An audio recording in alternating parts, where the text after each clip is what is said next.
उपसा साहेबांनी केलं. साहेबांनी पुरंदर उपसा केलं नाही. विसर्वेच्या सभेमध्ये पुराव्या सकट मी आता देणार आहे. विसर्वेच्या सभेमध्ये पुरंदर उपसाचं जेव्हा प्रशासकीय मान्यता झाली, युती शासनाच्या काळामध्ये 27 डिसेंबर 1997 ला पुरंदर उपसाला मान्यता शिवसेना भाजपने दिली. आणि त्यावेळेस शरद पवार काय म्हणत होते, ते पाणी पुढे परवडणार आहे, या पाण्याच्या नादी लागू नका. अजित पवारांचा किती विरोध होता. दादा जाधवरावांनी सांगितलं होतं, मला माहित नाही, आता त्याचं निश्चित माहिती घेईल. जर पुरंदर उपसाला तुम्ही विरोध करत असाल तर मी मंत्रिमंडळातून राजीनामा देईल.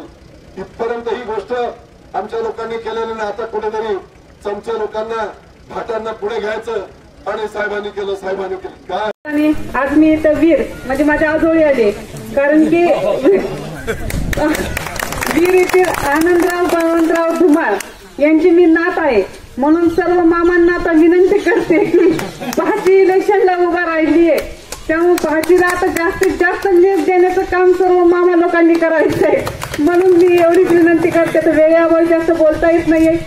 येत्या 23 तारखेला होणाऱ्या मतदाना दिवशी कमळ या चिन्हापुढील बटन दाबून आपण तुमच्या भाजीला मतरूपी आशीर्वाद द्यावे असं सर्व मामा लोकांना सांगते. आणि सर्व मामा आता आमच्या कामाला लागलेच आहेत. आता मामी पण आहेत, मामांचे आता मुलं आहेत, ऋषिकेश, शक्ती, सूरज, हे तर सर्व बारामतीत पण पाहतायत. इकडे वीरला पण फिरतायत सगळे आज दुपारपासून सगळे.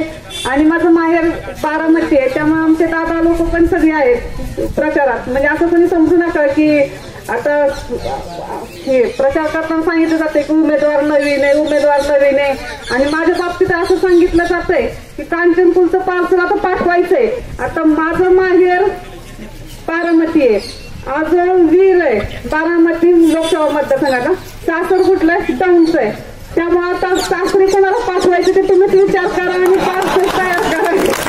एवढंच म्हणून मी सांगते. जय हिंद, जय महाराष्ट्र.